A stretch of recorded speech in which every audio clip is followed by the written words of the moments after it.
Fala, galera do Gestão FC, no oferecimento de DACAP, Gol Sistemas e Lojas MM, começamos mais um episódio do nosso podcast aqui, que a gente fala sobre trabalho no futebol. A gente gosta de conversar sobre o futebol fora das quatro linhas e com pessoas que fazem do futebol seu trabalho, ganham sua vida através do futebol. E hoje a gente está aqui com um convidado mais que especial, que é o Amir Somogyi, da Sport Value, e a gente vai falar muito sobre marketing e finanças. O Amir é uma referência aqui, né, no Brasil, nessa área, e vamos falar dos estudos que ele faz e tudo mais, mas eu quero primeiro dar, né, minha saudação aí inicial para ele. Tudo bem, Amir? Tudo ótimo, Orlando. Obrigado pelo convite. Para mim é um prazer. Seu canal está muito legal. Vi as entrevistas e uma honra ser convidado para falar do que a gente mais ama, que é futebol e negócio. Isso aí. Então, o Amir tem já uma trajetória aí de bastante tempo no futebol, já acompanha os estudos deles e os trabalhos dele, né, há um bom tempo. Mas antes, Amir, a gente gosta aqui que o convidado comece contando um pouquinho da trajetória dele mesmo, né? Como começou, como foi aquela coisa, cara, eu vou trabalhar com esse negócio de futebol aí, como que eu vou fazer para trabalhar? E você entrou até de uma maneira interessante, né? Numa área assim que pouca gente conhece, que é a parte de finanças, né? Depois foi indo para o marketing. Então, gostaria que você contasse um pouco da tua trajetória para a gente. Muito bom. Para mim é um prazer poder contar essa história, que é a história da minha vida. Eu dediquei praticamente meu período de mais produção, porque eu continuo nele, mas desde os 24, 25 anos, totalmente dedicado a essa indústria. Então, eu comecei com 18, 19 anos na área de marketing, estudei na SPM em São Paulo, formado em administração de empresas, com ênfase em marketing, mas sempre focado em marketing. E aí trabalhava em empresas, trabalhava num banco, na área de marketing, não era feliz por questões de um jovem com as suas inquietudes, eu não queria passar minha vida num banco, eu também não sabia o que eu queria. E eu comecei a ler Gazeta Mercantil, que era o que tinha na época, sobre marketing esportivo, sobre esses estudos que a Deloitte faz na Europa. Naquela época ela estava, claro, já tinha, mas não era tão famoso como hoje. E aí eu decidi dar uma guinada na minha vida. Eu era solteiro, eu não tinha filhos, eu estava totalmente desvinculado, né, de qualquer pretensão de continuar na empresa que eu estava. Eu tinha um dinheiro e eu investi 100% desse dinheiro num projeto de morar fora, de ir para a Espanha. Talvez a Espanha fosse um dos países que eu tinha condições econômicas, pelo dinheiro restrito que eu tinha, mas que foi suficiente para eu ficar lá na Espanha estudando, e eu pude fazer uma pós-graduação lá. Antes disso, eu tinha feito um curso de especialização em gestão esportiva na GV, no qual hoje eu tenho grandes amigos que estão muito bem postados no mercado, né? Pessoas que há 20 e tantos anos estudaram na GV comigo, eu fui para a Espanha, e que continuaram, como eu, e muitos estão em importantes postos. Eu cito alguns, como, por exemplo, Marcelo Vido, que é diretor de esportes olímpicos do Flamengo, meu colega, PC Oliveira, que foi técnico da Seleção Brasileira de Futsal, e tantos outros nomes, Sócrates, que é o irmão do Sócrates, do falecido Sócrates, que é diretor da Fundação Gol de Letra, e tantos outros, assim, que são meus amigos, pessoas com quem eu tenho relação, e isso é muito importante, eu aprendi. Eu fui buscar muito conhecimento na Espanha, mas muito do relacionamento que eu criei, até dos happy hours depois da aula, que são famosos entre a gente, foram muito importantes para esse vínculo da carreira. Quando eu preciso aulas de futsal, eu posso entrar em contato com o PC, um cara super renomado, e tê-lo, né, num relatório para um cliente, dando uma opinião balizada sobre um esporte tão importante. Então, foi assim que eu comecei, fui para a Espanha, tive aula com professores que trabalharam no Barça, que fizeram campanhas de marketing, que trabalharam com a questão dos carnês, season ticket, com a questão da comunicação, isso em 2001, com uma internet embrionária. Mas, por exemplo, o Barça, naquele tempo, eu tive aula com uma pessoa que fazia isso, a liberação da cadeira para o sócio. Aquilo, check-in, check-out, em 2000, o Barça fazia isso através dos caixas 24 horas. Não tinha internet para isso. Mas eu vivi voltei para o Brasil em 2001, teve, né, a questão do 11 de setembro, bem próximo à minha chegada, que mudou o mundo, e eu não estava ainda antenado como a carreira ia mudar. Eu acabei indo para consultoria, eu mesmo. Eu percebi que não tinha um emprego formal, como tem hoje em grandes empresas, que eu acabei até depois indo trabalhar em grandes empresas, mas eu fui sozinho, abri uma CNPJ, e fui trabalhar com consultoria na área de marketing esportivo, publicidade de camisa, placas de campo, e logo eu me deparei com essa não é uma mediocridade de marketing, mas essa visão limitada do esporte, né, como um outdoor de marcas, como uma mera estratégia de comunicação. E eu percebia, pelo que eu tinha entendido lá na Espanha, conversando com especialistas de outros setores, de que o futebol não é publicidade. O futebol é uma plataforma completa de negócios. Então, atrair milhões de torcedores através de uma transmissão que vai te dar publicidade para você gerar, é apenas a porta de entrada dos bilhões que se gera com outros, venda de produtos, com eventos e tantas outras coisas. Então, eu fui percebendo que eu teria que ir para a gestão para poder desenhar projetos que fossem criativos. Eu fui para a gestão.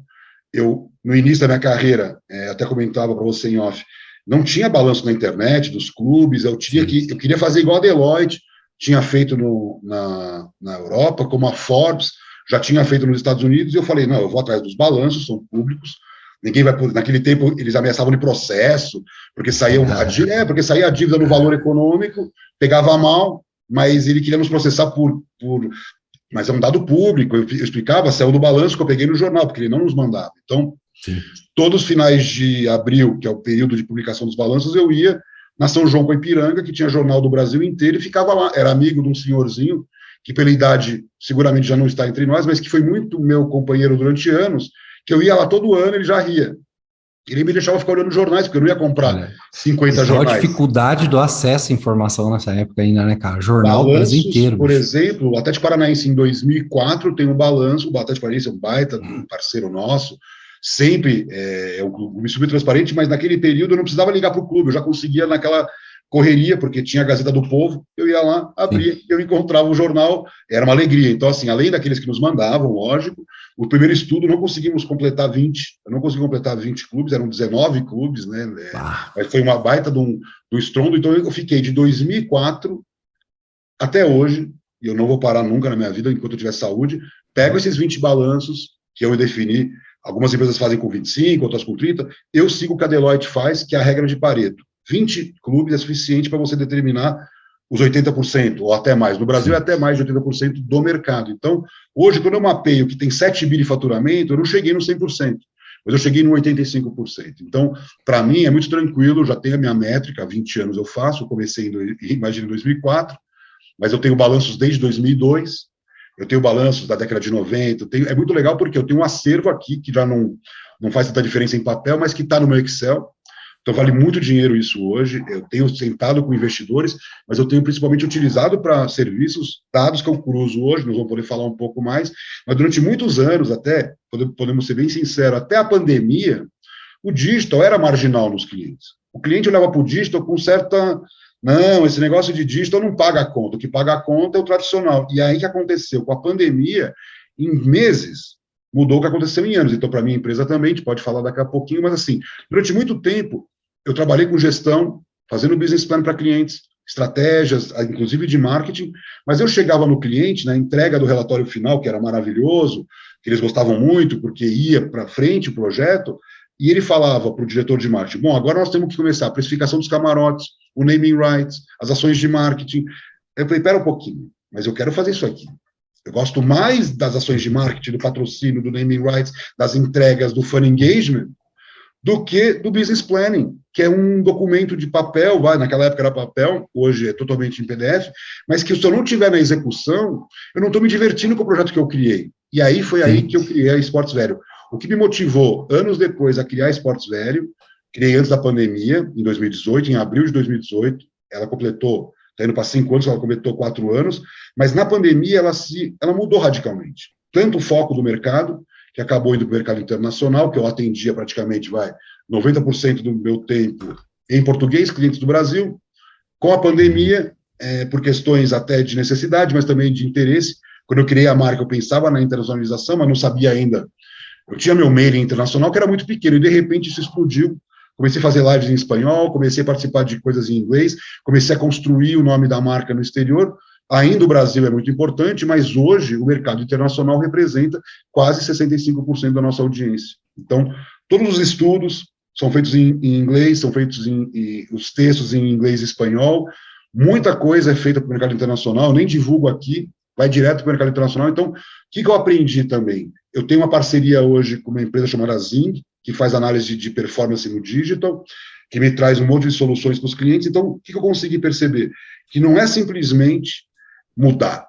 Mudar a cabeça, a mentalidade, não, é mudar de verdade. Eu fiz isso várias vezes na minha vida, por questões de interesse. Então, eu estudei marketing e gestão, podia optar por marketing, optei, percebi que eu tinha que ir para a gestão, fui para a gestão, fiquei 10, 12 anos só na gestão, estudei muito, não era contador, mas sentava com os contadores e discutia com eles contabilidade, então eu tenho um interesse hoje, tanto na área financeira como na área de marketing. Minha empresa faz os valuations, faz business plan, faz projeções financeiras muito balizadas em premissas que nós construímos.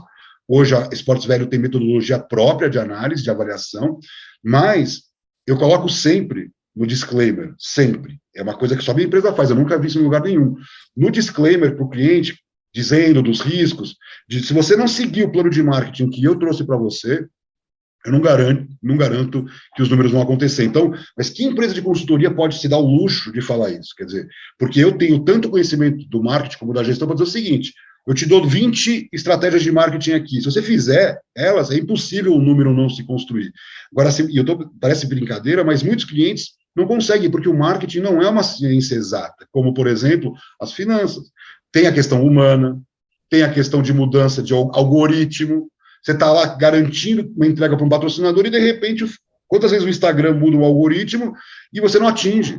Aí vai ter que aumentar a verba de impulsionamento? Não. Você tem que ter essa visão de realidade do que está acontecendo e cada vez depender menos do algoritmo da rede social. Então, o que eu falo para o cliente é isso, resumindo, que eu não sou da área do digital, eu me transformei na área do digital por necessidade, porque, só para finalizar, hoje, um jogo dá 15 pontos de audiência na TV, por exemplo. 18, 20, ok. 80% da audiência está na internet, porque os dados do Kantar e outros dados falam que mais de 85% da população brasileira vê vídeos na internet. Então, se você criar conteúdos para o patrocinador no digital, vai render muito mais audiência e faturamento do que simplesmente depender da transmissão do jogo. Então, acho que, resumindo, a pandemia nos trouxe um desafio que não é fácil. Eu estou falando aqui de sair de um balanço de papel para chegar nisso, demorou 2 décadas, mas na prática foi de 2020 para cá que tudo mudou. Fala, galera ligado no Gestão FC. A DACAP é uma marca de moda masculina que reúne conforto e alta qualidade, ideal para quem quer demonstrar sofisticação e um estilo exclusivo. Acesse agora a loja virtual da DACAP e também as redes sociais dessa marca e ganhe 10% de desconto utilizando o cupom GESTÃOFC. Não perde essa. A pandemia fez, né, o pessoal se reinventar e eu acho que acelerar alguns processos, né, que principalmente aqui, né, falando da nossa realidade brasileira, ainda eram questões, né, muito travadas. Essa base de dados que você fala, tanto no aspecto financeiro quanto no aspecto do digital, eu acho muito importante a gente tocar nesse assunto, porque eu acho que é aí que você tem, né, aquele subsídio para você tomar decisões melhores, em campanhas mais assertivas e, principalmente, potencializar patrocinadores. Estou errado ou é mais ou menos por aí? Certíssimo, porque, por exemplo, o patrocinador, vou dar um exemplo típico do mundo de hoje, de que ninguém percebeu ainda. Todos aqueles bancos digitais entraram nos clubes e saíram. Aí você fala, como é que pode? Banco digital, fintech, está bombando, entra num setor que é futebol, que cobre, né, praticamente todas as classes sociais, inclusive classes que estão ingressando na bancarização, quer dizer, então, não tem desculpa, quer dizer, o futebol tem que trazer bancarização, vamos por lá, e não abre, e saem todos. Aí a minha análise é, quem abre conta numa fintech ou numa empresa dessa, que está lá, por exemplo, no clube, tem 30 anos. O cara não assiste TV. O cara está botando 30 milhões na camisa do Flamengo e ele não assiste TV. Não fecha a conta. Por quê? Todo esse investimento de 30 milhões deveria estar focado nisso. E dá medo. Como é que eu vou botar 30 milhões no dia? Vai. Porque o cara está no Twitch. Se ele está no Twitch, ele não está na Globo. Você está errando o tiro. Então, o que eu percebo? A assertividade que você falou é o que hoje o mercado global fala de patrocínios data-driven. Nada mais é por acaso. Então, por exemplo, tem o propósito, claro, que vai além do data-driven, mas que, para dar for engagement, o patrocínio tem que estar alinhado com os valores. Então, por exemplo, determinados patrocinadores que têm valores muito fortes, que determinam para os seus executivos, que através do conselho de administração, que tem que ter sustentabilidade, impacto comunitário, questões sociais, questões raciais, gênero, que para muita gente, ai, que coisa chata. Para essas marcas, se não tiver, ele não investe. Muitas propósito, né? As marcas. Então, assim, a questão da sustentabilidade que o Brasil ainda fica olhando, tal, a minha empresa é 100% sustentável, zero emissões, a gente foca muito nisso.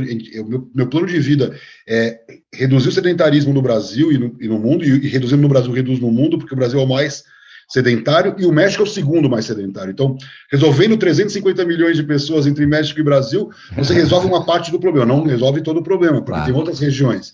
Mas olha que loucura, os dados estão aí. Então, assim, meu foco hoje, não por ganhar dinheiro, por questões de acreditar mesmo, redução do sedentarismo, que isso vai trazer não só qualidade de vida, que é óbvio que é importante, redução dos gastos públicos com saúde, mas principalmente a questão de você ter prática esportiva, indústria do esporte crescendo. Então, essa é a primeira questão.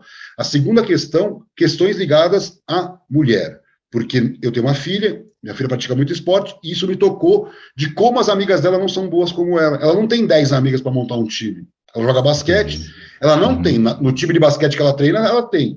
Mas no prédio, no parque, na escola, ela não consegue juntar. No handball, que a escola fomenta, tem. Mas no futsal já não tem tanto. No basquete, mesmo o vôlei, que é um esporte feminino, nas escolas tem perdido espaço. Então, o que eu sinto? São questões fáceis de você criar engagement, construção de storytelling. Então, eu faço porque eu acredito, porque faz parte um pouco da minha vida. Todo mundo, eu vou encontrar com os pais dos amigos da minha filha, todos falam, esse é o pai da Lisa, que faz ela jogar, que dá uma bola para a Lisa, que é minha filha, ela fica feliz. Então, por que todas as minhas não podem ser assim? Na Espanha, uma menina pratica 4 vezes mais esporte que uma brasileira. Então, eu estou educando minha filha parecida com outros países europeus. Por exemplo, a Finlândia é o país que tem a menor taxa de sedentarismo no mundo. Portanto, não é uma questão climática. Não é porque é frio ou calor, é por questões culturais. Só 8% dos finlandeses são sedentários, contra 72% dos portugueses, que é um mapa europeu que acabou de sair. Sim. Então, é muito a ver com a questão cultural, educacional, e são os dados. Então, imagina, eu jamais poderia falar tudo isso se não fosse balizado em dados. Então, eu quis mostrar esse exemplo, que eu estou tomando decisões para a minha empresa e para os meus clientes, 100% balizado em dados antes da pandemia, sem ter tanto acesso, mas trabalhando com os balanços, trabalhando com outros dados, e agora cruzando essa informação. Então, o que eu penso? Se um clube quer aumentar o patrocínio dele, ele vai ter que vender tênis da Nike, ele vai ter que vender tênis da Adidas. Não é só vender camisa, essa visão do clube de vender camisa não fecha a conta para a Nike. Agora, se ele começa a vender tênis, roupa casual, sportswear, vai explodir e vender e ele vai pagar mais. Por quê? O clube vai pensar, peraí, eu sou um promotor de vendas, não apenas do produto que eu quero vender, que é a camisa, mas principalmente do produto que o cliente quer comprar. Então,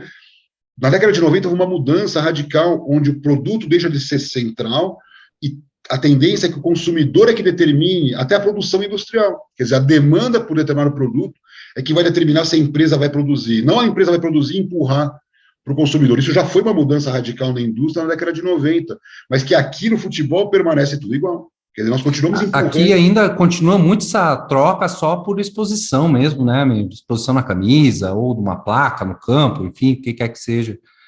Mas eu tenho uma amizade muito grande com um dos maiores executivos brasileiros dessa área, entende muito mais do que eu de patrocínio, chamado Ricardo Forte, que foi VP da Coca-Cola, e numa live comigo, ele falou, eu era cobrado por venda de garrafinha de Coca-Cola.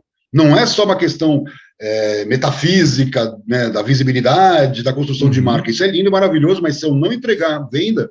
Então, se você é um banco e não emite cartão de crédito, não abre conta, se você é uma empresa de veículos e não vende carro, se você é uma empresa de internet e não vende novas assinaturas, está perdendo dinheiro com um investimento de marketing. Então, no Brasil se chama marketing, na Inglaterra é commercial. Não existe esse termo marketing para essa receita comercial, que eles dividem entre varejo, que é essa venda, e o marketing mesmo, que é patrocínio, publicidade, comunicação, e os estudos que eu tenho feito, infelizmente, muita gente vai para os eventos, vai para as aulas de marketing esportivo e fala, não, o marketing esportivo brasileiro bomba. Não bomba. Eu tenho os estudos para mostrar que não bomba. Então, por um lado, alguém fala, você quer mostrar o lado ruim. Não. Se eu estou faturando menos que a Áustria, Portugal, tem uma coisa errada. É impossível o futebol brasileiro faturar menos que a Áustria. Está mostrando que está deixando de ser aproveitado, na verdade, né? Não... E, por exemplo, Por que que o México fatura menos com TV, fatura menos até com o estádio, mas fatura muito mais com marketing, que o futebol brasileiro? Eu fui investigar, eu tenho acesso ao mercado mexicano, falei com os especialistas lá, e sabe o que eles explicam? O México não está vendendo a camisa para o mexicano apenas. Aquela camisa que está sendo vendida acima do valor brasileiro é para o mercado norte-americano, que tem 70 milhões de hispanos. Entendeu? Então, o Chivas tem uma torcida maior que o América, mas aí o cara fala, mas no México não.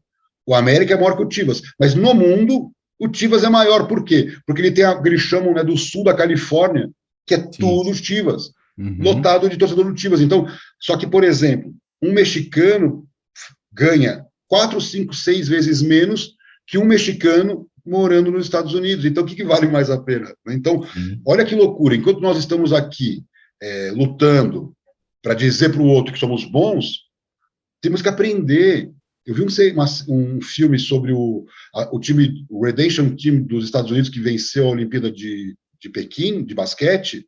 O LeBron James, do tamanho que hoje é um LeBron James, ele não era em 2008, ele não era nem parecido com o que ele é hoje, ele já era o LeBron James, sim, mas ele é muito maior hoje. Ele humilde, dando entrevista, dizendo o quanto que eles erraram lá nas derrotas para a Grécia, para a Argentina. Sim. Ele estava em quadra, o LeBron James, ele falou, eu sou hoje graças às derrotas que eu tive naquele tempo. Então, o que eu quero mostrar com isso? O brasileiro tomou de 7-1 e não conseguiu ser humilde. Eu digo brasileiro no geral, os administradores, né, do futebol brasileiro, muitas vezes, não, nós vamos ser, se o Brasil não ganhar, eu falo isso, tenho falado isso para os meus amigos, vou publicar mais para frente, que é na verdade, para mim, é um absurdo o que está acontecendo, que assim, todo mundo no oba-oba que o Brasil é ótimo, mas se o Brasil não ganhar Catar, nós vamos ter ficado o mesmo período que nós ficamos de 70 a 94. Sim. Nós vamos para os Estados Unidos com 24 anos nas costas sem título. Então, assim, que bom é esse? Que gestão maravilhosa é essa? Que a Bélgica é melhor que a gente, que a Holanda pode ser melhor que a gente, que a França, ok, que virou uma potência, e a Argentina, e o próprio Uruguai. Né? Então, não é possível que a gente acredite. Eu acho que o Brasil tem grande chance de ser campeão esse ano e não acontecer. Mas futebol, Copa do Mundo, tudo pode acontecer. Então, eu acho que assim, vendo esses seriados, sabe, e eu trabalhando com os números há tanto tempo, e às vezes tendo problemas até de relacionamento com poderosos, porque os caras não gostam da verdade, eu descobri que até o quadro mais importante da história brasileira, por conta do bicentenário da independência, o Dom Pedro nas margens do Ipiranga, é uma pintura fake, que preferiram pintar uma cena linda do que a verdade, que ele estava sozinho com meia dúzia de gato pingado, e foi assim a verdadeira história. Então, o Brasil, infelizmente, tem dificuldade com o data-driven. Eu tenho clientes que brigam com o dado. E eu ouvi da área do futebol, que você até pode comentar, Orlando, você chega com o scouting e o treinador, ou mesmo o assistente técnico, fala, não, segue do mesmo jeito. Não, mas está aqui o erro, nós identificamos. Se a gente parar de cruzar desse jeito, começar a cruzar de outro jeito, vai melhorar, porque o estudo aqui de scouting comprova. Então, o brasileiro não gosta muito desses dados no ambiente do futebol. Por quê? Porque quem não for bom de gestão de dados vai ter muita dificuldade, né, Orlando? Então, a adaptabilidade que assusta, eu acho. A falta de adaptabilidade ao novo. Aquela cultura do sempre foi assim, né? E acaba indo muito para o feeling, para o empirismo, e o dado em si é o que você acabou de dizer, né? O pessoal, às vezes, não sabe nem ler aquele dado, né?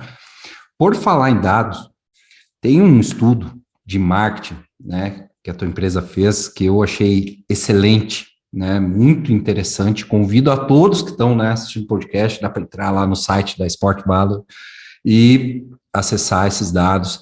Enfim, eu achei muito interessante você colocar ali, né, o valor do mercado publicitário de cada país dentro da análise e o percentual que é aproveitado, né, pela liga daquele país. Então, você tem ali dados interessantíssimos de Espanha e principalmente de Portugal, né, que a gente estava falando também um pouquinho antes de começar a gravar, né, um é 16%, outro é 14%, e aqui no Brasil é 1%, né, enquanto a média é de 5% a 6%, se não me engano. Eu achei interessante isso, e é aí que pega muito o que você falou agora há pouco, né? O pessoal fica bravo, o pessoal acha que a gente é meio cavaleiro do apocalipse, que fala que está tudo errado, mas não é. Na verdade, é você mostrar o quanto você pode crescer ainda dentro desse mercado, né? E o quanto de possibilidade de negócio existe dentro desse mercado. Pois é, isso me motivou muito porque eu faço um estudo tradicional, eu tenho 3 estudos hoje que são bem tradicionais da empresa, que são proprietários. O primeiro é a análise financeira ano a ano, então todos os anos a gente publica É atualização, legal. já faz 20 anos, então nós temos a maior série histórica, nenhuma outra empresa, porque não existia ninguém. Todos os players que surgiram ao longo dos anos vieram depois do nosso trabalho. E eu não vejo problema disso, mas muitas vezes as pessoas tentam apagar uma história que é impossível. Então eu sempre faço gráfico de 2003 a 2020, agora 2021 e depois 2022, porque nós temos essa possibilidade, né? Então é uma empresa que tem um dado bem complexo, assim, em termos de análise clube a clube. Outra questão é o valuation. Então, em cima desse dado, estamos indo agora para a nossa terceira edição, a gente consegue avaliar os clubes. O Flamengo, por exemplo, deve estar próximo aí, passando de 3 bilhões de reais o valuation do Flamengo. Sempre são dados de balanço, mais os dados de quanto vale, né, o time, investimentos em outras frentes, como, por exemplo, se ele tem um estádio próprio. Então, é toda uma análise bastante O valuation profunda. é muito interessante, né, Miriam? Até, né, pela época que nós estamos vivendo de SAFs, né? E a gente vê clubes Sem aí dúvida. sendo vendidos a preço de banana, né?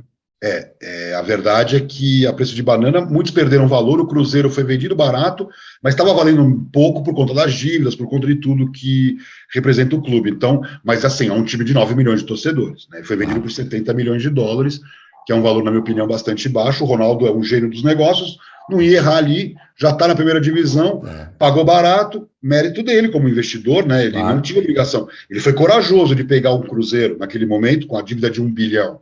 E ele vai ter que pagar essa dívida ao longo de anos, né, até zerar. Então, ele tem um peso que ele está carregando, que é o Cruzeiro, né, o Cruzeiro antigo. Mas, do outro lado, ele tem 9 milhões de torcedores à disposição para desenvolver. É um ativo muito alto, né, cara? Muito. Agora, olhando friamente para os números, essa é só uma pergunta sobre o mercado publicitário, porque isso sempre me deixou muito, assim, até bravo, porque, assim, como ninguém está olhando para isso, de que o Brasil é um dos maiores mercados publicitários do mundo, e o futebol brasileiro não representa a sua magnitude como outros mercados. E aí, que conclusão que nós chegamos?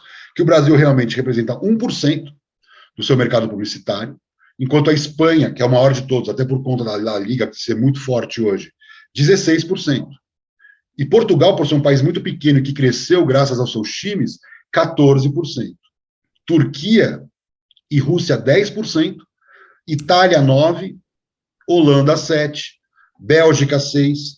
Alemanha, que é um país muito rico, os times poderiam crescer mais, 6%, México, 6%, Dinamarca, 5%, Inglaterra, 5% e nós com 1%. Então, o que eu faço isso? Para mostrar, através do indicador, algo que para mim é muito claro, e aí fazemos um gráfico e colocamos os 20 clubes brasileiros na comparação com as ligas em termos de marketing.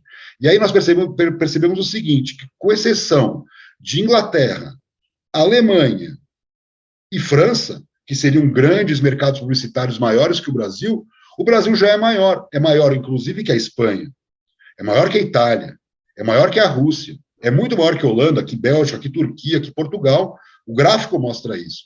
E mesmo assim, tem um faturamento tão baixo. Então, o que eu quero mostrar com isso? Que o modelo, e aí no final do relatório eu mostro os caminhos, quer dizer, onde é que está essa receita que o futebol brasileiro não está fazendo? Porque enquanto nós estamos lotando os uniformes com marcas, esse é o modelo, o foco é você limpar o seu uniforme, fazer um contrato gigantesco para aquele uniforme, sem grandes marcas concorrendo com a visibilidade, e ter 30 patrocinadores trabalhando em entregas efetivas. Então, por exemplo, tem patrocinadores, casa de aposta. A casa de aposta está na publicidade, para ficar famosa. Mas o que ela precisa mesmo é de engajamento na rede social. Sim, é dali que ele tem que sair, porque ali é muito mais fácil para ele converter, já que ele é uma plataforma de digital. Então, será que as casas de apostas estão fazendo certo? Não, não estão. Tanto é que eu publiquei um material no meu site. Eu faço isso, eu converso com o mercado através do site porque é muito mais inteligente. Eu fazia antes da pandemia, e com a pandemia, o que eu percebi? Mais jovens descobriram esportes velho, porque o cara de 18 a 34, que é o público da Red Bull, da Nike, é o público que gosta de dados. Mais do que um cara de 60, um cara de 18 tem interesse em saber quem mais fatura, o valuation, o marketing. Então, o que está acontecendo? A Esportes Velho está rejuvenescendo a sua marca durante o processo de criação. Por que acontece? É natural que eu vou focar no cara de 30 ou mais, 40 ou mais, porque o cara está nas empresas. Não, hoje eu percebo claramente. Se eu falar, por exemplo, de mulheres no esporte, que é o que eu falo todo o tempo, porque eu gosto. de sustentabilidade, de fazer o bem. O cara de 60 não foi educado para ter a sustentabilidade, essa questão do gênero, o cara é machista, de repente, não estou generalizando, mas o cara de 18 está mais antenado com esses sentimentos mais da conexão com o jovem. Aí, por exemplo, tem dados internacionais, da YouGov Sport, que é uma empresa super reconhecida, que o público de 18 a 24, Orlando, é o que mais assiste futebol feminino. Quem mais assiste futebol feminino no mundo é o jovem. Então, o que eu falei para o meu cliente que me perguntou, nossa, eu devo continuar no futebol feminino? Eu falo para ele, você está atirando na mulher, mas o que você está levando é o rejuvenescimento. Você não sabia, agora você sabe. Mandei o gráfico para o cliente. Falei, ó, tá aqui, ó, mais do que uma mulher de 50 anos, um homem de 18 está assistindo mais futebol feminino. Então, pode confiar, continue, invista mais e se comunique com esse jovem, porque às vezes o jovem homem está mais aderente ao futebol feminino do que ao futebol masculino. Então, assim, olha que interessante, é uma mudança de mindset, né? Então, outra questão que os dados da ECA, European Club Association, que é a entidade que é o patronal dos grandes clubes europeus hoje, a entidade patronal, fez um estudo durante a pandemia. O que ela falou? Que o jovem de 16 a 24 anos, que engloba exatamente esse público, está desinteressado do futebol. 40% deles dizem que não gostam, mas espera um pouquinho. Até bem pouco tempo, era o target principal das marcas. Não, se eu vou investir no futebol, é para falar com o jovem de 16 a 24. Bom, ouso dizer que mudou tanto, por quê? Eu falo para você, porque o pai não está mais influenciando os gostos do filho. O filho tem acesso ao YouTube, ao Instagram, ao Twitch, aos amigos, no WhatsApp. Ele começa a ter uma vontade própria que o pai não pode controlar. E não é mudança de time. Ah, ele é Grêmio, outro é Inter, é Palmeiras, outro é Corinthians. Não. Eu odeio futebol, eu gosto de NBA. Nossa, o pai fala, o avô fala, nossa, NBA, NFL, nem sei como joga. Pois é, eu adoro. Está acontecendo isso. E as pesquisas estão captando que as marcas no futuro, que não estiverem falando com esse jovem no gosto dele, não serão parte do seu consumo. E como você vai abrir mão de 70 milhões de millennials, de 30 milhões de jovens? O Brasil é um país de jovens, ainda que nós vamos viver muito, e o Brasil está crescendo a expectativa de vida, isso é importante, então dá para ganhar dinheiro numa comunicação para o pessoal mais maduro e numa comunicação mais jovem. Então, hoje, não à toa, grandes ligas estão se associando. A La Liga tem contratos de relacionamento com a NBA, porque ela já percebeu, se eu vou perder... Conversar com o jovem. Minha marca, através da marca que ele gosta, mas eu vou me associar ao grande, que eu também sou grande. Então, assim, nem todas as ligas, a Série A da Itália não está fazendo isso. Então, por que a La Liga ficou tão bem no seu estudo? Eu estou indo para a Espanha agora para um evento, e o que eu vou falar muito, né, onde eu tiver a oportunidade, é sobre como a La Liga, com um PIB muito menor que a Inglaterra, que a Alemanha, usou o recurso que ela dispunha, que não era pequeno, mas era menor que a Premier League, para investir em delegados pelo mundo, newsletter global, La Liga Tech. Então, não é que ela fez uma ação. Expansão para o mercado americano, hoje ela já vendeu os direitos internacionais, fatura muito mais que a França, muito mais que a Itália, Inovaram. Premier League, fatura muito mais que a Alemanha, que é um país muito mais rico em direitos internacionais. Por quê? Fez uma expansão, e eu falo como? Ela pegou uma parte dos recursos da TV e ficou para a administração. Qualquer federação, qualquer confederação no Brasil faz isso. Pega um percentual da TV. Só que ao invés de ficar só pagando salário, ela construiu um monstro chamado La Liga no mundo global. Então, os números só refletem o trabalho, e não o contrário. Então, por exemplo, se o Atlético Paranaense é um exemplo, e merece, e ele é um exemplo, porque trabalharam duro. Não dá para você dizer, caiu do céu para o Atlético Paranaense. Não. CT pegou dinheiro de venda de jogador. Estádio pegou dinheiro de venda de jogador. Nunca ficar pagando 1 milhão por mês para técnico, para jogador. Não paga. Mesmo que pudesse pagar, não paga. Tem um teto salarial. Por quê? Gostando ou não gostando, o Petralha construiu um modelo de administração saudável para o clube. E são mais de 20 anos de trabalho, né? Que vai muito contra o imediatismo que o futebol traz, né? E como o brasileiro tem dificuldade com a questão do data driven. Te dou um exemplo. O Atlético Paranaense, no meu valuation, vale mais que o Grêmio. Pronto. Caiu o mundo. Como é que o Grêmio... Como é que o Grêmio, do tamanho de um Grêmio, né, comparativamente ao Atlético Paranaense, vale menos? O Santos vale menos que o Atlético Paranaense. Aí você fala, como é possível? Vamos lá. O valuation não é torcida. O valuation é quanto a torcida gera de receita. Então, vamos lá. Na marca, o Atlético Paranaense toma um pau do Grêmio e toma um pau do Santos. A marca Atlético Paranaense vale bem menos que a marca Santos. A marca tem um pedaço do valuation, mas não é tudo. Se eu comprar o Santos, Eu recebo R$1 milhão que tem no caixa. Se eu comprar o Atlético Paranaense, eu recebo 130 milhões em caixa. Isso vale na mesa de negociação. Se eu comprar o Santos, tem a Vila Belmiro, que infelizmente está capenga. Se eu comprar o Atlético Paranaense, eu tenho o CT do Caju, eu tenho a Arena da Baixada, eu tenho hoje o Furacão Play, quer dizer, estruturas. Isso vale dinheiro. Não está gerando receita a Arena quanto deveria? Não está. Mas você vai comprar uma infraestrutura em Curitiba e o Santos não vai ter a mesma infraestrutura em Santos. Então, o que eu quero mostrar? Infelizmente, porque o Santos, com a marca Pelé, com tudo que ele vale, poderia faturar 5 vezes mais, e lá no valuation, mesmo que o estádio fosse acabado, velho, do outro lado, maior, né? Flamengo. O Flamengo não tem estádio, mas por conta do tamanho da sua marca, ele acaba valendo mais. Mas se o Flamengo tiver um estádio próprio, para quanto vai? O Palmeiras hoje, o palmeirense sabe, porque eu publiquei em redes na época. Se o Palmeiras, quando o Palmeiras incorporar o Allianz, o Flamengo nós não sabemos quando vai ter um estádio.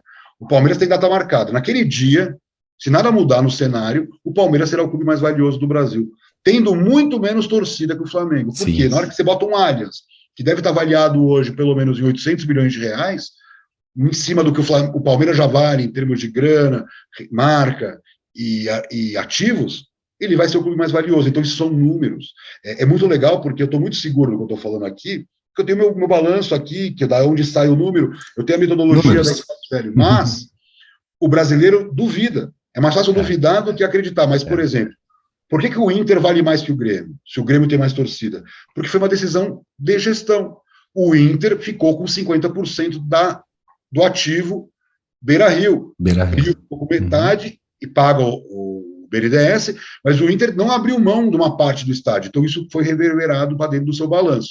O Grêmio criou um modelo com a OS. A OS fica com os custos, a OS fica com o estádio, e eu vou incorporar esse estádio como o caso do Palmeiras. Só que o Palmeiras viveu isso com as receitas.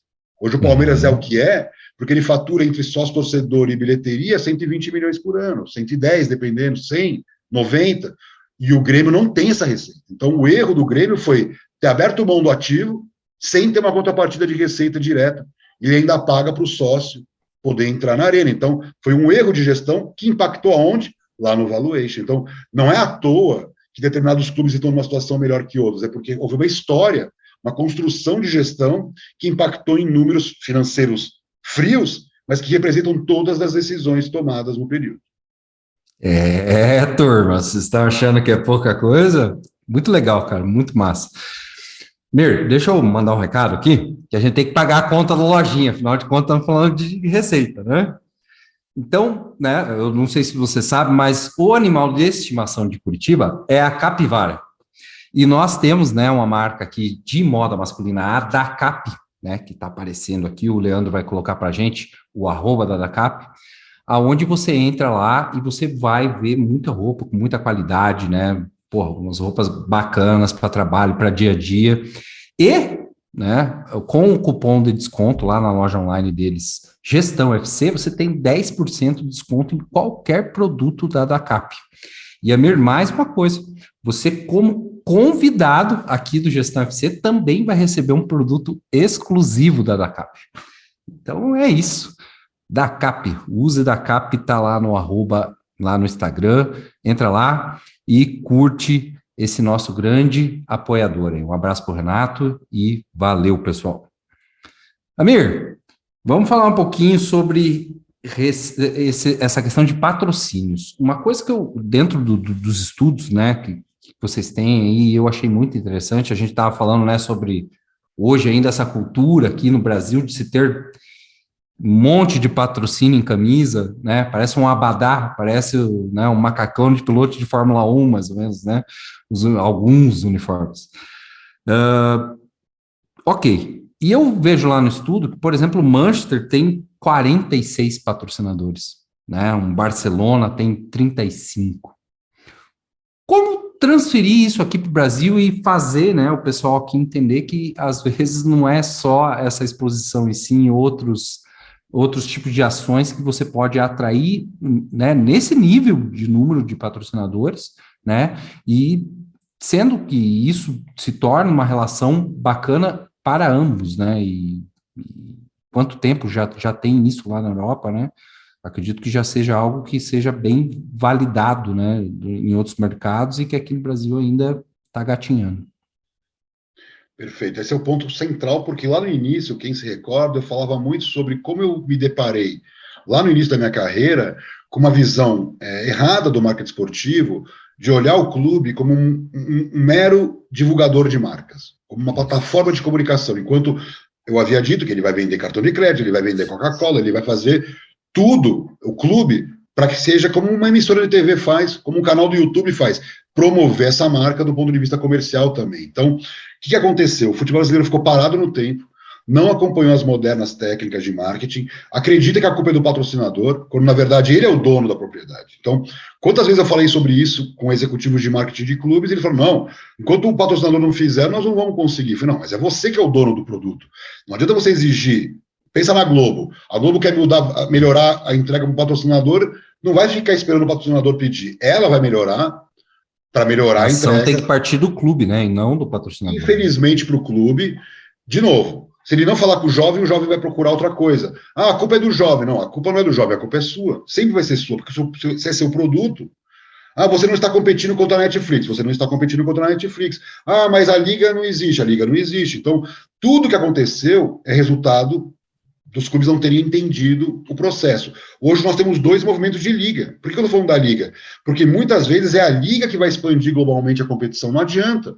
O Manchester United cresceu muito no exterior porque a Premier League foi para o exterior. Então, infelizmente, para o Flamengo, ele vai continuar sendo gigante no mercado pequeno. Não adianta ele se internacionalizar se não passar o jogo do seu rival. É uma cultura esportiva que tem, né? Você vê o jogo do Liverpool, você vê o jogo do Manchester City, você vê o jogo do Chelsea, não vê jogo só de um clube. Então, essa é a primeira questão. A segunda questão é culpa interna de gestão de marketing dos clubes. Porque, por exemplo, o Barcelona tem um patrocinador no Equador. Ele não vai pôr na camisa do Barcelona o patrocinador do Equador. Ele vai ter ações de entregas para aquela marca lá no Equador. Então, quando você fala nisso, você pensa assim, no mercado da Espanha mesmo, o Barcelona tem milhares de patrocinadores ali que não estão na camisa.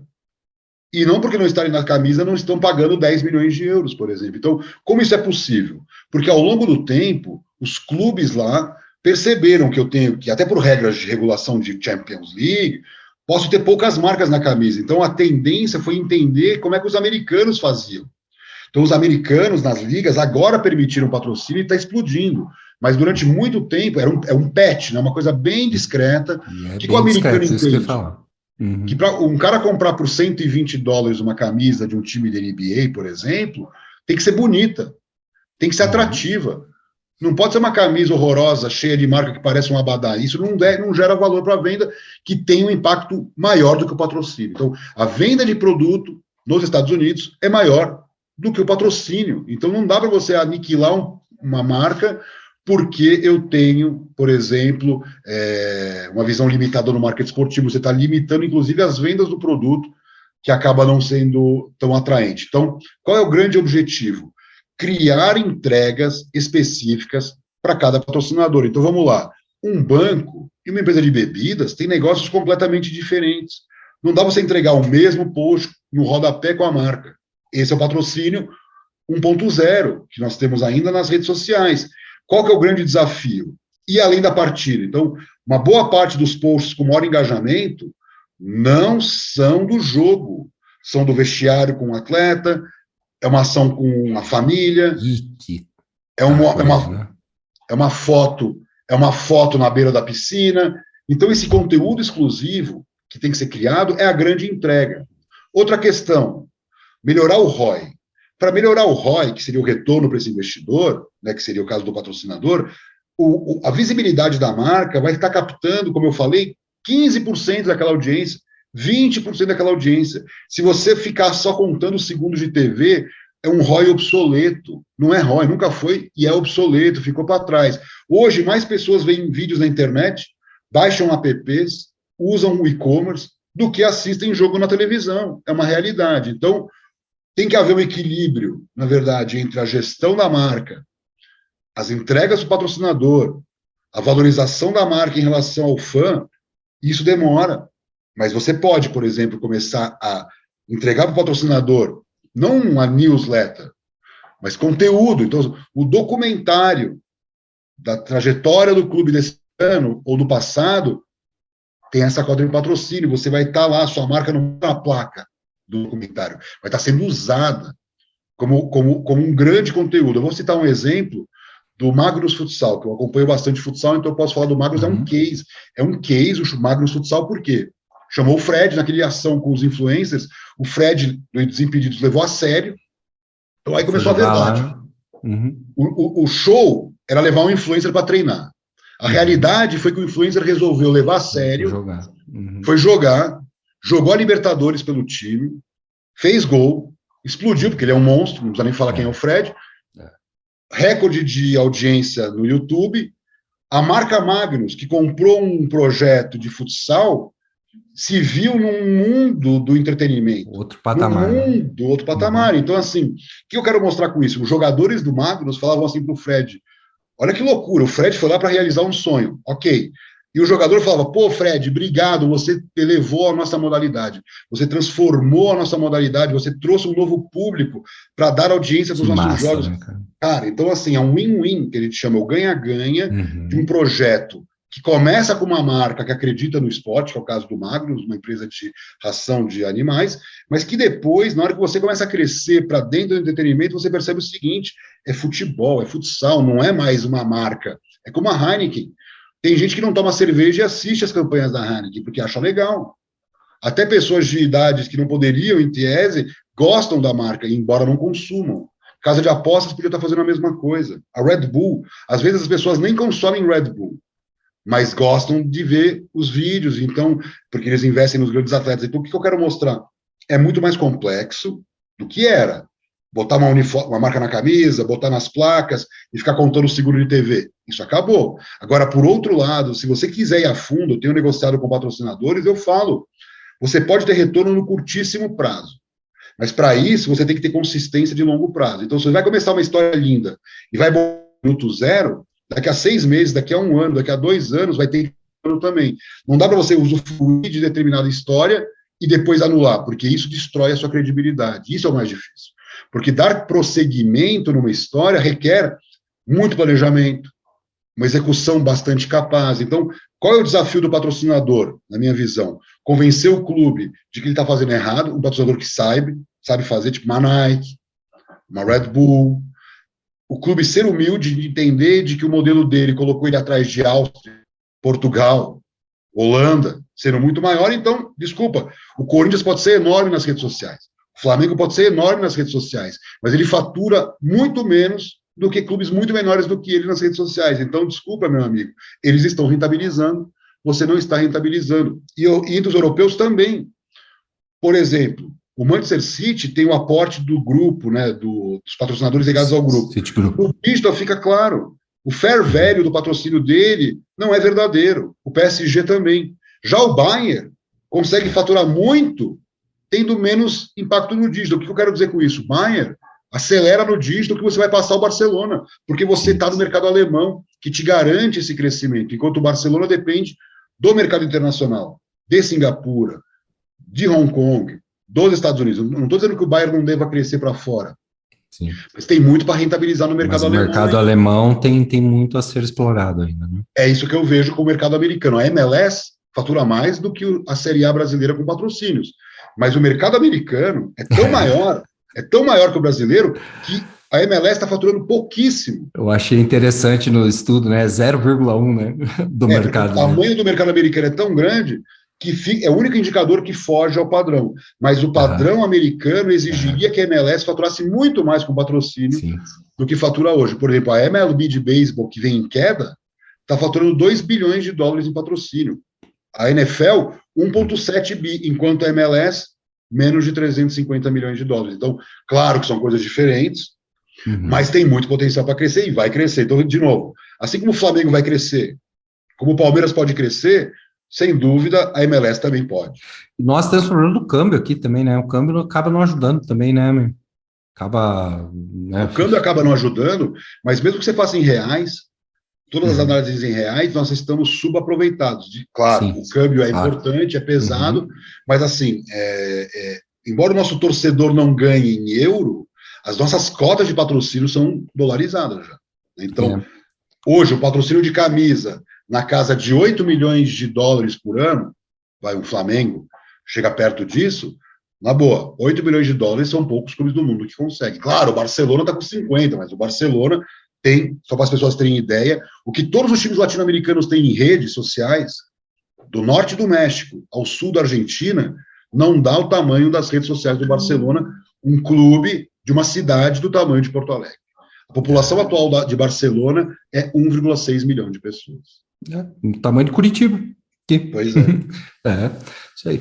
Você acha que essas discussões de liga aqui no Brasil acabam não dando muito certo porque a conversa só gira em torno de divisão de cota de TV e não tem, né, uma conversa maior sobre o marketing mesmo, sobre o desenvolvimento de uma liga? É exatamente isso, porque o modelo do Clube dos 13 provou que ser um cartório de recebimento não funciona. O que funciona é ser uma liga. Então, por exemplo, agora estão discutindo a liga, eu defendo a criação da liga, eu só não defendo dessa forma, com o cara assinando o contrato e subindo para o Twitter, desculpa. Concordo. Eu estudei todas as ligas do mundo, nem a mais pobre publica no Twitter o contrato, então, assim, é tudo para inglês ver, para ficar bonitinho nas redes sociais. Estou falando de presidente de clube grande fez isso, então, não estou aqui falando de uma coisa que aconteceu com um caso, não, todos ficaram publicando em rede social, contrato assinado, de que eu apoio a liga, mas assim, isso é fechado em quatro paredes, como uma Fiesp, né, como é uma questão patronal, como a ECA, tem que arrumar as arestas e pensar o seguinte: Flamengo, não é TV, é a internacionalização da marca, da competição, que você é o primeiro. Quer dizer, o Flamengo é o maior clube do Brasil, o Corinthians é o segundo clube do Brasil. O que vocês estão achando que vai acontecer com vocês na hora que crescer para 2 bi o consumo da liga? Quem acha que vai ganhar? É o Curitiba, é o Atlético Paranaense ou é o Flamengo? Essa falta de visão, o Barcelona e o Real Madrid também tiveram. Então, demorou muito para o Barcelona perceber, peraí, se a La Liga crescer com o Osasuna, com o Atlético de Bilbao, com o Real Sociedad, com o Sevilha, nossa, eu vou crescer também. Demorou, e até hoje eles ainda têm dúvida, mas é óbvio que o Barcelona só tem o tamanho que tem porque a La Liga ajudou ele. Sim. Como a Premier League, como a NBA. Você pode ver, a NBA é tão potente que nenhum clube supera a NBA. Quer dizer, a NBA trabalha para os clubes, mas a soma dos clubes se transformou numa NBA. Não é o Lakers. O Lakers é infinitamente menor que a NBA, mas ele é o maior clube lá no mundo. Quer dizer, no mundo ninguém é maior que o Lakers, por conta de todos os seus ídolos. Mas só existe Lakers porque a NBA levou os jogos do Lakers para serem transmitidos na China, no Japão, no Brasil. Não dá para o Lakers ir sozinho. Então, sim, é tão óbvio que dói, mas é difícil a gente construir. Mas, assim, sem liga, nós nunca vamos evoluir. Então, o que a liga faz? Cuida dos custos, cuida do Tribunal de Justiça, cuida do doping, cuida da arbitragem. Não é só dinheiro da TV. Nossa, a arbitragem ganha pouco. Não dá para ganhar pouco. Se ganhar pouco, vai cair a qualidade. De onde vai sair o dinheiro? É da liga. Então, o que eu mostro isso claramente? O clube que trabalhar para a liga, e eu estou trabalhando numa liga hoje, que é a Liga Gaúcha de Futsal, que está separada da federação, e que os grandes times, como o Carlos Barbosa, como o Atlântico, como o Venâncio Soares, eles bancaram a criação da liga. Então, para os menorzinhos, saber que o Carlos Barbosa está lá dando respaldo é muito importante. Então, assim, para o Curitiba é fundamental estar sentado do lado do Flamengo. 20 avos da Série A para cada um, como é na Premier League. O Wigan, quando está na Premier League, está sentado na mesa com o Manchester United. Mesmo que ele valha muito pouco. Por quê? Porque o Wigan tem seus jogos transmitidos também. Sim. Porque ele também tem a arbitragem, porque ele também vai passar pelo doping, então, a pirataria. Então, no final, a transmissão ilegal dos seus jogos, a La Liga gasta milhões para cair o site, porque obriga o cara a assinar, já está aprovado. Se derrubar o site pirata, o cara assina o streaming. Então, é isso que tem que ser feito. Então, é o modelo FIFA. Por que a FIFA é tão pesada com o push marketing, até agressiva, na minha opinião, de retirar os caras do estádio? Porque ela sabe que, fazendo assim, ela garante aquela cota de 120 milhões de dólares por ano. Quer dizer, é gestão. Então, não adianta a gente ficar aqui discutindo como é que o Manchester tem, porque, por exemplo, eu ouvi da boca de um diretor do Barcelona na época, num evento aqui no Brasil. Quase não tinha dirigentes esportivos, mas ele estava lá falando isso. Ele falou, é impossível que um executivo de patrocínio dentro de um clube consiga atender mais do que 2 marcas, pelas demandas que a marca tem. Então, você vai cuidar dessas 2 marcas. Tem ingresso, tem camisa, tem as campanhas publicitárias, tem os eventos. Então, Para isso, se ele tem 30 patrocinadores, são 60 profissionais. É matemática. Ele vai ter, o marketing do Barcelona vai ter 60, 70, 100, porque tem comunicação junto, enquanto um clube brasileiro tem 8, 10, 12, 6, não tem como comparar.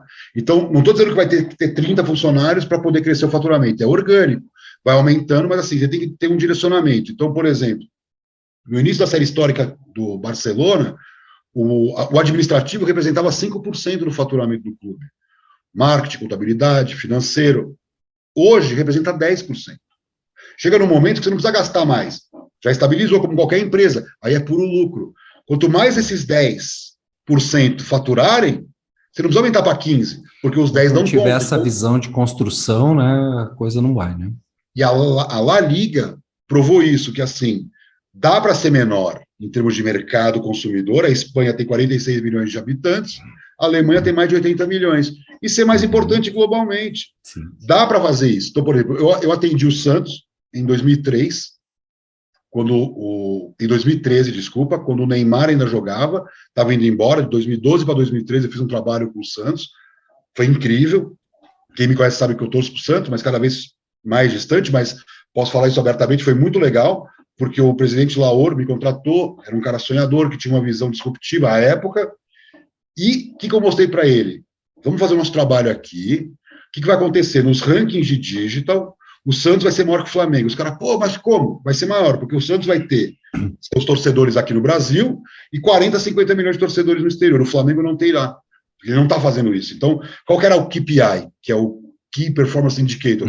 Vamos ser maior que o Flamengo no digital e nós vamos ser muito maior em faturamento, porque as marcas vão jorrar dinheiro aqui para dentro. Mas, para isso, tem que ter filme em árabe, tem que ter filme em indonésio, tem que trazer o Pelé para perto, tem que aproveitar o Neymar enquanto ele está por aqui, tem que ir lá em Singapura, tem que ir na Tailândia, tem que lançar no Brazilian Day de Nova York, que foi a estratégia que eu desenhei, falei com a Globo, falei, dá para colocar o Pelé e o Neymar com a camisa do Santos no palco? Dá. O cara me garantiu. Aí o Santos, o Lauro ficou doente, entrou um presidente, que era o Odílio, que era mais focado no dia a dia da Baixada, e eu falando de Nova York, de Brazilian Day, de Indonésia. Aí que aconteceu, ruiu o projeto. Então, só um exemplo, hoje o Santos perde para o Flamengo no Internacional. Porque o Flamengo é o time da moda.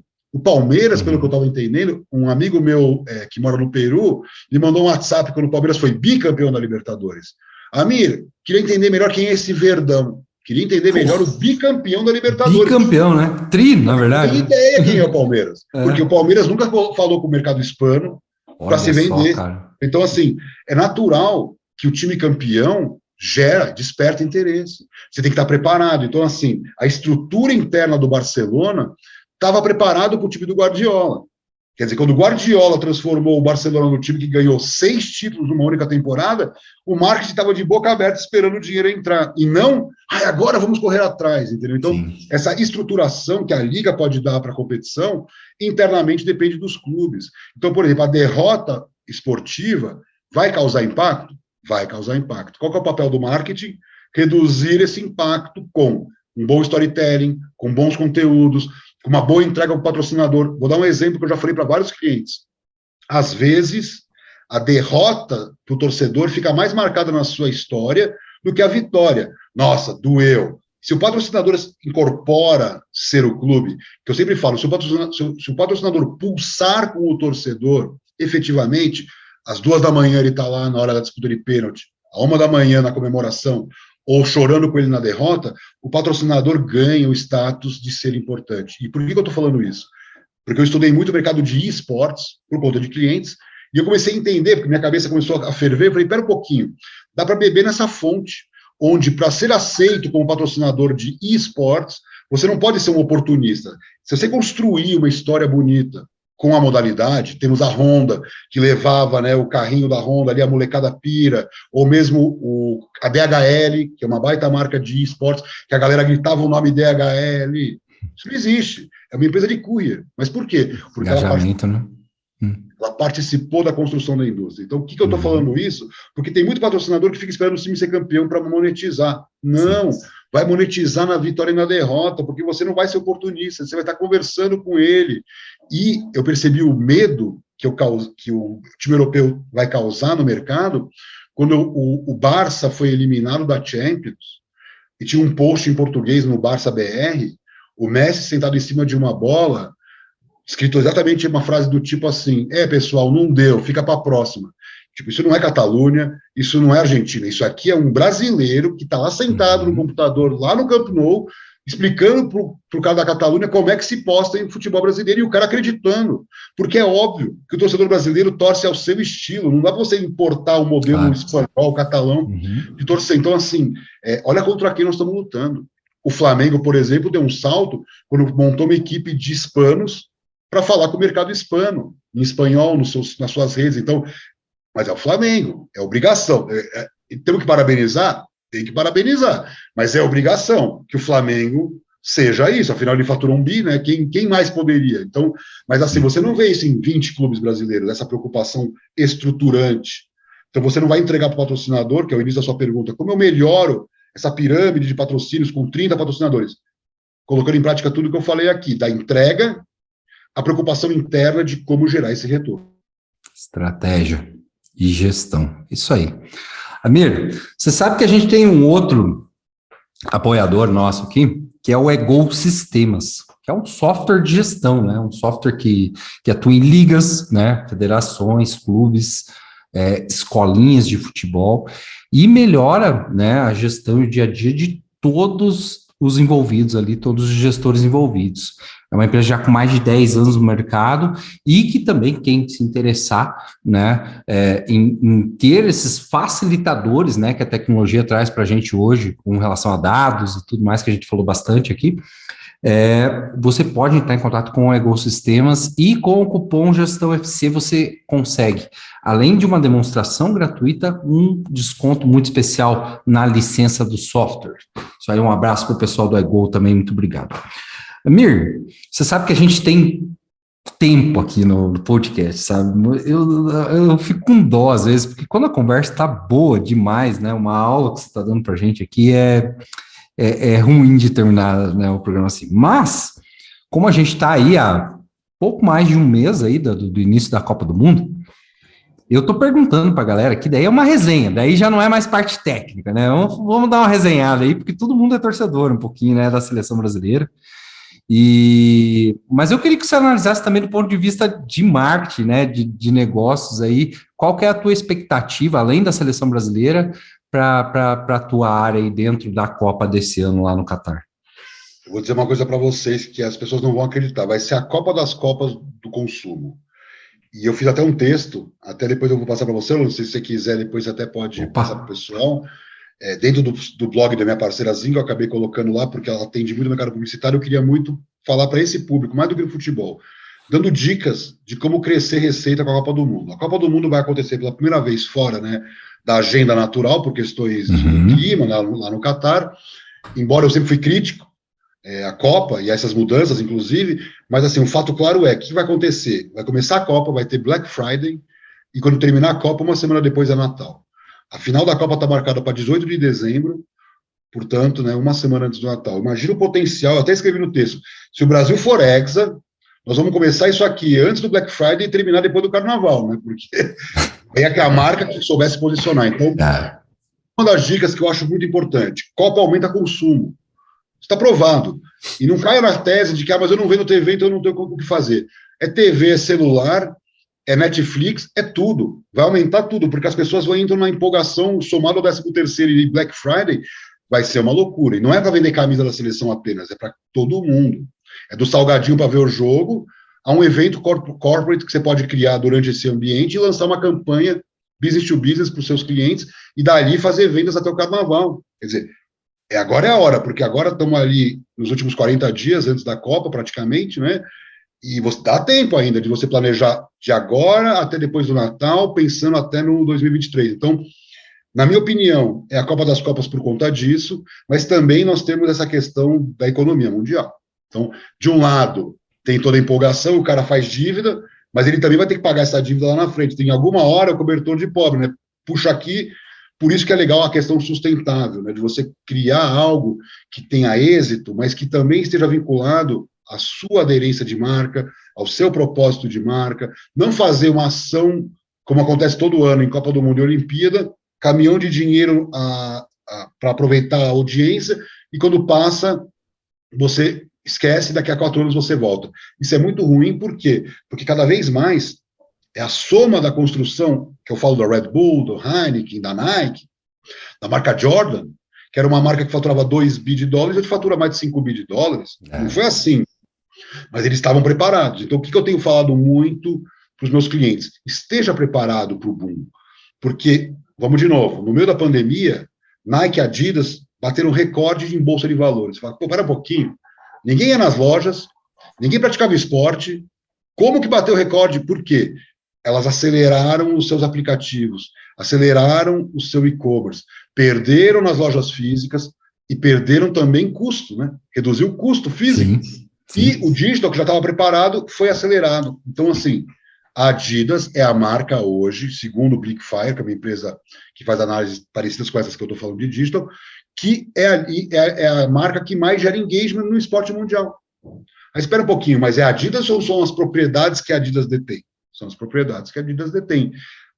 Quando, por exemplo, a marca Jordan está na camisa, por exemplo, do PSG, antes do Messi, e o Messi chega, essa marca, que era uma marca de basquete, começou a entrar no futebol através desse investimento, ela entrou no rol das maiores marcas de retorno de futebol, porque o futebol é o que me gera mais retorno, tirando a Red Bull, que não é por conta do futebol, que tem suas propriedades de Fórmula 1, e MMA, e outras que acabam gerando, mas tirando essa, grande parte das marcas estão tendo muito retorno graças ao digital do futebol. Então, o que eu quero mostrar? Que a marca Jordan também ajuda, claro, que o basquete, o lifestyle, o próprio Michael Jordan, que é uma coisa incrível, mas o PSG está ajudando a marca Jordan.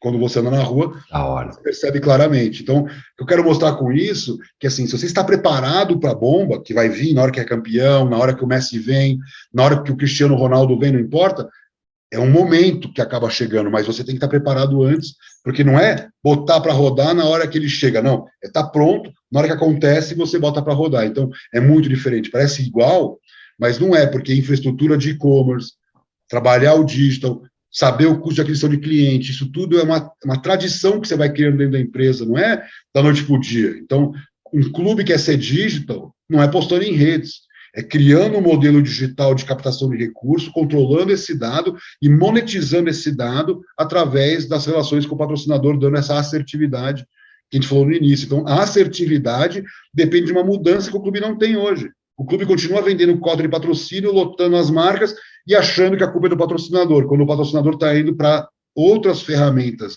de digital que oferecem um retorno efetivo e que o clube não conseguiu criar. Massa.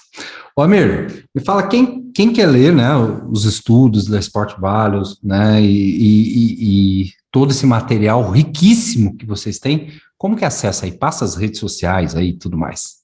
Os estudos estão sempre colocados no nosso site, que é www.sportsvelho.com.br, tem inglês, português e espanhol, é só escolher o idioma, e as nossas redes sociais.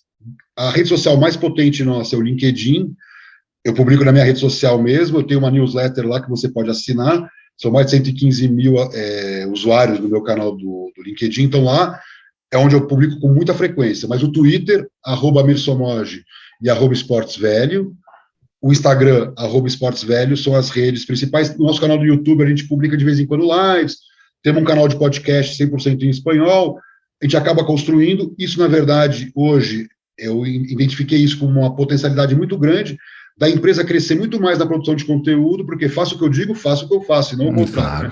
Né? Uhum. Então, eu penso muito assim, eu estou construindo a empresa para ela ganhar muito mais dinheiro no futuro com conteúdo e dados, do que efetivamente com consultoria. Hoje não é assim, mas como no passado eu só vivia no mercado nacional e hoje vivo, inclusive, bastante no mercado internacional, também, por que não, pensar dessa maneira, que essa consultoria vai ser um braço da empresa no futuro. Então, eu fui exercitando também os canais, exatamente porque hoje eu posso entrar num projeto com um cliente, colocar podcasts, fazer lives, já tenho essa habilidade que eu construí para a minha marca. Então, eu percebo claramente hoje, para o meu cliente, eu chego para ele e falo, vem cá, eu posso publicar, eu não sou um influencer, mas eu tenho a minha empresa, eu posso publicar nos meus canais algo legal que nós estamos construindo juntos. Então, não é que eu vou divulgar o cliente, Não é um jabá. Fala, ó, pessoal, estou fazendo isso. Quer dizer, e isso é legal, porque as pessoas querem saber o que você está fazendo. Então, Sim. o que eu explico para o cliente é que eu posso dar essa entrega, e eu comecei a perceber o seguinte: tem clientes que querem, tem clientes que não querem. Não faço questão, não precisa.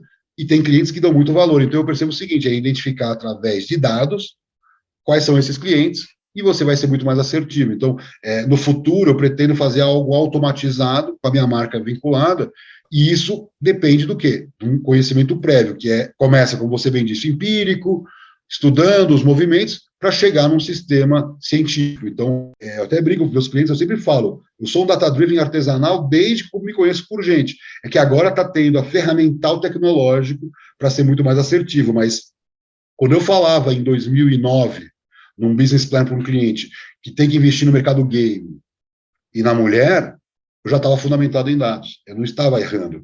Mas hoje é óbvio. Mas se o cara investiu no passado, hoje o cara está voando. Então, o que eu quero mostrar? Hoje, talvez o game do passado é o metaverso, é a sustentabilidade, é uma comunicação mais focada no social, porque eu tenho ouvido de alguns executivos que não é mais lei de incentivo. Focar no social é ferramenta de marketing.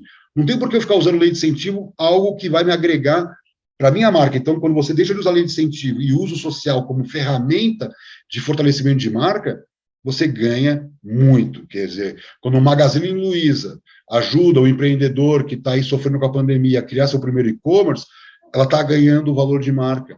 E mesmo que ela tenha caído na bolsa, ela continua fazendo isso. Porque não é só o marketplace que ela criou, que é importante, mas também dando a chance da pessoa se transformar digitalmente. Então, por que não ter propósitos, né, efetivos que estejam focados no seu negócio? Quando eu falo de mulher no esporte, ou quando eu falo de sustentabilidade no esporte, eu não estou fugindo da minha realidade de business. Eu só estou olhando para aquilo que me dá prazer, que é fazer o bem, que é falar de coisas boas, que é produzir conteúdo. As pessoas, quem paga pelos seus estudos? Ninguém paga. É grátis. Então, lá no nosso site, não precisa nem se cadastrar nem nada, eu não estou preocupado com isso. Por quê? Porque eu acho que a disseminação do conhecimento, nesse momento, é muito mais importante do que qualquer ganho econômico. Isso eu estou ganhando aonde? Lá dos meus clientes. Então, eu não preciso me preocupar. Quem está pagando a conta é o meu cliente que continua me contratando, e para me contratar ele tem que me conhecer. Então, é o fluxo de geração de conteúdo que eu aprendi a fazer ao longo da vida, porque as empresas de consultoria normalmente não têm verba publicitária, elas têm que realmente ser conteúdo, fazer estudo, vender qualificação, e é o que eu aprendi a fazer. Então, resumindo, eu faço muita coisa para mim que eu aplico nos meus clientes, porque é fundamental, na minha opinião, seguir, né, aquilo que você gere, seguir na sua vida profissional para a sua empresa também. Show de bola. E com certeza o sucesso vai ser cada vez maior, né, meu amigo?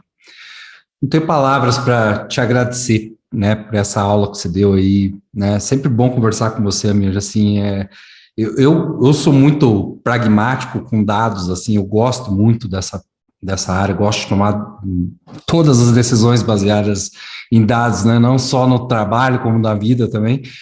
E, poxa, foi muito bacana. Eu te agradeço demais, te desejo muita saúde e sucesso para você continuar nessa tua caminhada, porque você merece aí tudo de bom que está acontecendo, porque você é um profissional, para mim, referência dentro da tua área no mercado. Obrigado, meu irmão. Obrigado pela oportunidade de falar aqui no podcast com a gente, viu?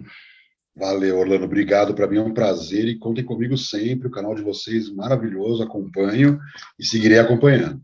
Obrigado, cara. Valeu.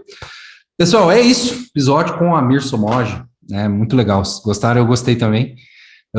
Só último lembrete, né? Aqui na descrição do link também tem o nosso canal de cortes, onde você consegue acessar os melhores momentos, né, de todos os nossos episódios. Valeu, pessoal. Até a próxima semana. Um abraço. Obrigado a todos aí. Valeu. É tudo do seu jeito, é pra você. Tem TV, tem geladeira, furadeira e celular. Do quarto pra cozinha, tudo pro seu lar. Nas lojas MM você escolhe no cartão ou no carnê. É tudo do seu jeito, é pra você. A Lojas MM está aqui pra te atender. É tudo do seu jeito, é pra você. Na Lojas MM você sai satisfeito. Sabe por quê? É tudo do seu jeito, é pra você.